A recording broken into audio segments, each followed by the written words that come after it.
नमस्कार दोस्तों। आज मैं आप सबको अनटिल और अनलेस के बारे में कुछ महत्वपूर्ण पॉइंट शेयर करना चाहता हूं। आशा करता हूं ये वीडियो आप सबको पसंद आए। ये एसएससी के सभी एग्ज़ामों के लिए बहुत महत्वपूर्ण है। तो बिना टाइम वेस्ट किए वीडियो को स्टार्ट करते हैं। रूल नंबर 6, जैसा कि आप देख रहे हैं, अनटिल और अनलेस।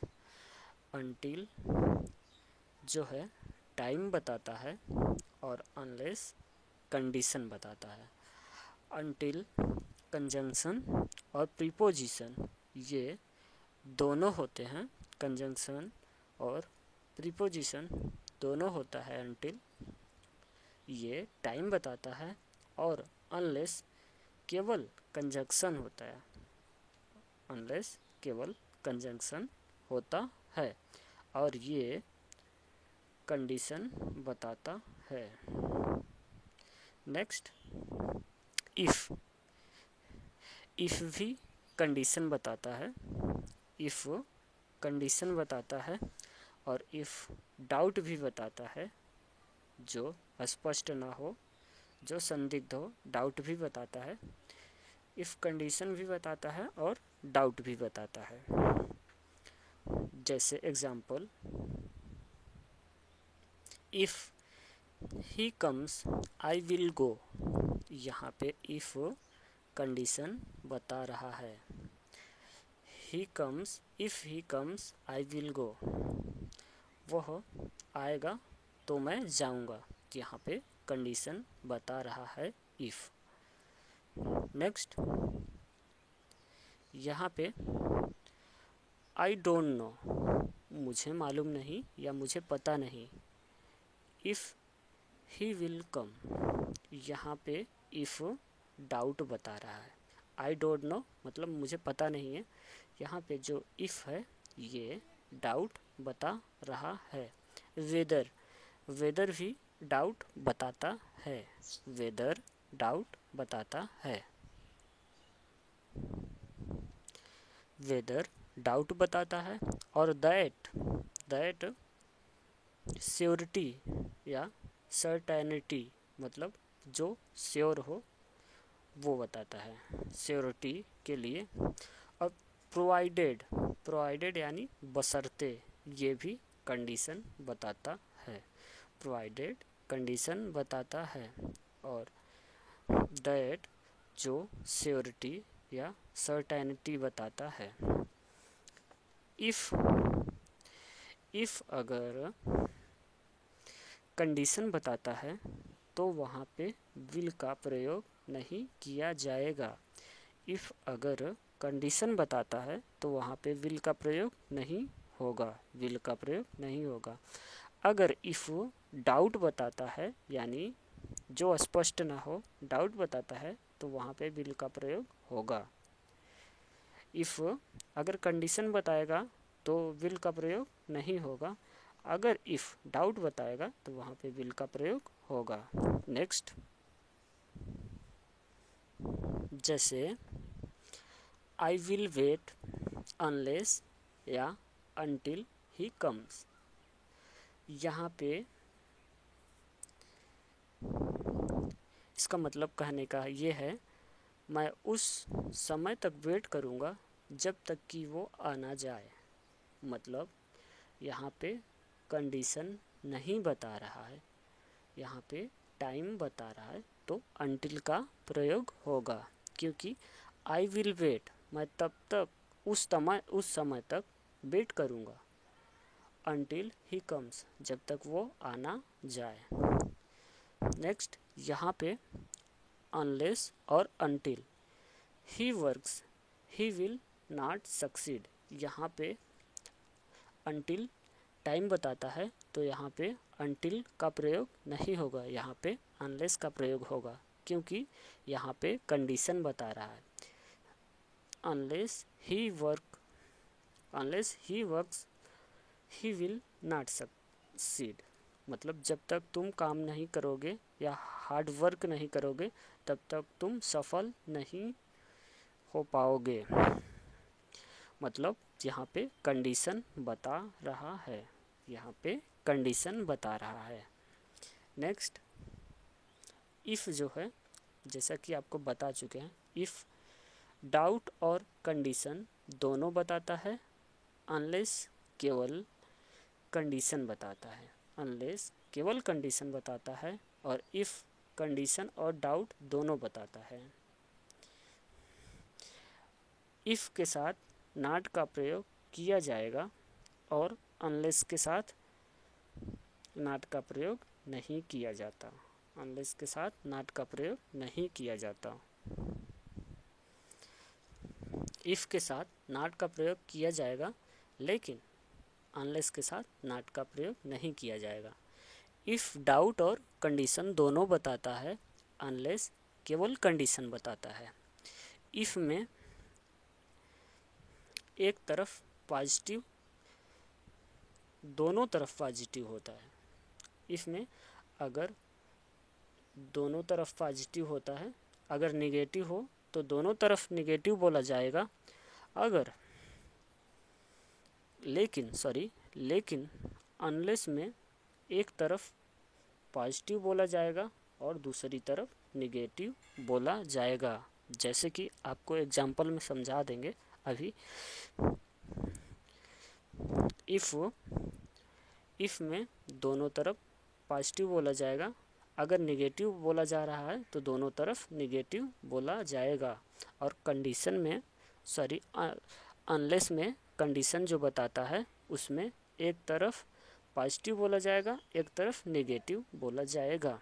जैसे he doesn't work he will not succeed. He doesn't work he will not succeed. यहाँ पे अनलेस का प्रयोग होगा या इफ़ का। तो आपको बता चुके हैं कि यहाँ पे इफ़ का प्रयोग होगा, क्योंकि ही डजंट वर्क यहाँ पे अगर दोनों तरफ निगेटिव बोला जाता है, बताया है ना, इफ़ के साथ दोनों तरफ निगेटिव। यहाँ पे भी डज नॉट वर्क है और यहाँ पे ही विल नॉट सक्सीड। जब तक वह मेहनत नहीं करेगा तब तक वह सफल नहीं होगा। यहाँ पे अगर निगेटिव बोला गया है एक तरफ तो दोनों तरफ ही निगेटिव बोला जाएगा। एक तरफ बोला गया है तो उस तरफ भी निगेटिव ही बोला जाएगा। लेकिन अनलेस में क्या है कि एक तरफ पॉजिटिव बोला जाता है, एक तरफ नेगेटिव बोला जाता है। जैसे कि अगले एग्जाम्पल में आप लोगों को समझ में आ जाएगा।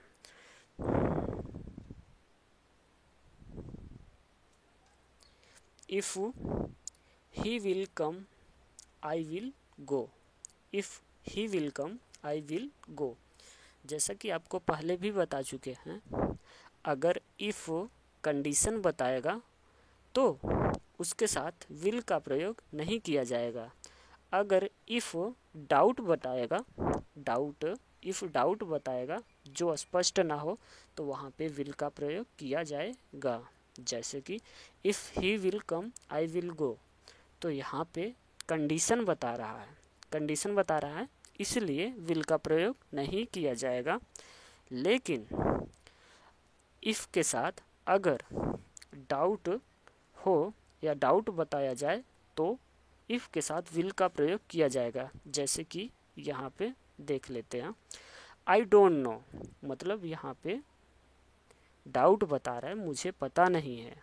डाउट बता रहा है, इफ़ डाउट बता रहा है, तो I don't know if he will कम, मुझे पता नहीं है वह कब आएगा। इसका मतलब यहाँ पे डाउट बता रहा है तो यहाँ पे इफ़ के साथ विल का प्रयोग किया जाएगा। यहाँ पे इफ़ के साथ कंडीशन बता रहा है इसलिए if he will come I will go, यहाँ पे कंडीशन बता रहा है इसलिए विल का प्रयोग नहीं किया जाएगा। अगर इफ़ के साथ डाउट का प्रयोग हो, मतलब इफ़ के साथ डाउट हो, जैसे I don't know if he will कम, यहाँ पे इफ़ डाउट बता रहा है, इसलिए इफ़ जब डाउट बताएगा तो वहाँ पे विल का प्रयोग होगा। मेरा कहने का मतलब है कि इफ़ कंडीशन बताएगा तो विल का प्रयोग नहीं होगा, अगर इफ़ डाउट बताएगा तो वहाँ पे विल का प्रयोग किया जाएगा। नेक्स्ट है I don't know if weather he will कम। ये दोनों डाउट ही बताते हैं। आई डोंट नो वेदर भी डाउट बताता है, इफ़ भी डाउट ही बताता है, तो ये दोनों सही हैं। इफ़ कंडीशन भी बताता है लेकिन यहाँ पे डाउट बता रहा है तो सही है। नेक्स्ट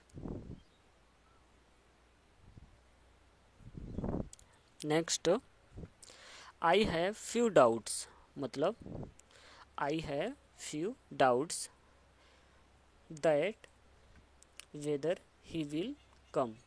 मतलब आप लोग को तो पता ही है फ्यू और फ्यू, द फ्यू, मतलब जहाँ पे फ्यू रहता है वो न के बराबर होता है, और जहाँ पे अ फ्यू रहता है तो थोड़ा कुछ, और जहाँ पे द फ्यू रहता है तो जितना बचा है सारा मतलब सारा कुछ।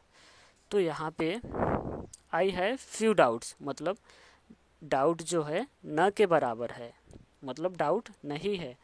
तो आपको बता चुके हैं वेदर डाउट के लिए प्रयोग होता है, जब डाउट है ही नहीं तो यहाँ पे दैट का प्रयोग होगा। फ्यू डाउट्स यानी दैट का प्रयोग होगा, जब डाउट नहीं है तो दैट का प्रयोग होगा। दैट श्योरिटी के लिए प्रयोग किया जाता है, ये सही है।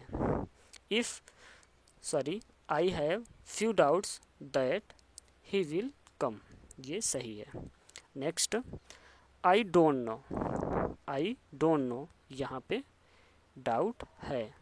अगर जहाँ पे इफ़ डाउट बताता है तो वहाँ पे दैट का प्रयोग नहीं किया जाएगा, वहाँ पे दैट का प्रयोग नहीं किया जाएगा। जैसे आई डोंट नो, यहाँ पे डाउट है, I don't know if he will complete the on time.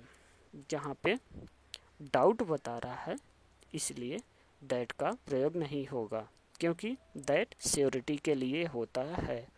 Next यहाँ पे आई नो दैट, यहाँ पे जो इफ़ है यहाँ पे कंडीशन बता रहा है। इफ़ जब कंडीशन बताएगा तो वहाँ पे दैट का प्रयोग किया जाएगा। आई नो दैट इफ़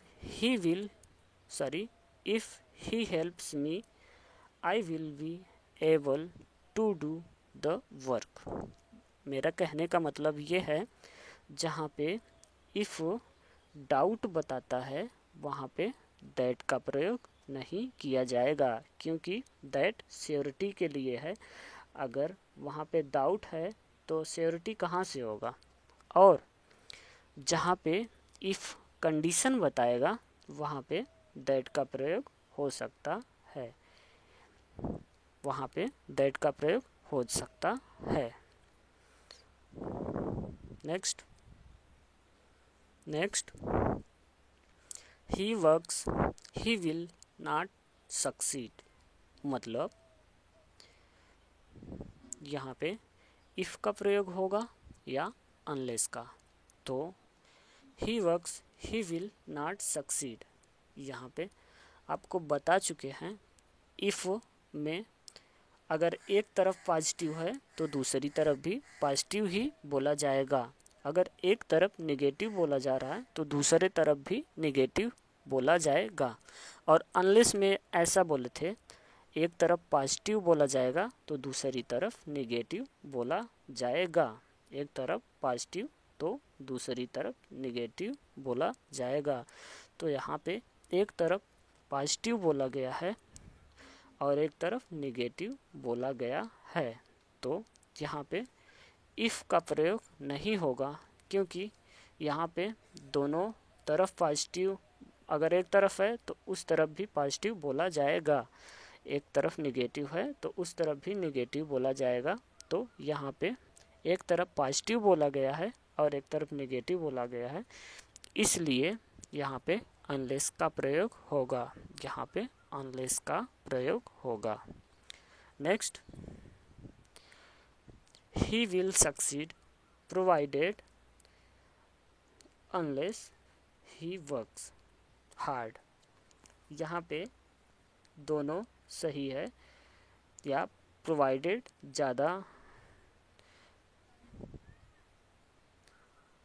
ज़्यादा सुटेबल है यहाँ पे। जैसे he will succeed provided unless he works hard, यहाँ पे he will succeed तो प्रोवाइडेड का ही प्रयोग किया जाएगा। आशा करता हूँ ये वीडियो आप सबको पसंद आया हो। प्लीज़ इस वीडियो को ज़्यादा से ज़्यादा शेयर करें और इस चैनल को सब्सक्राइब करें। धन्यवाद।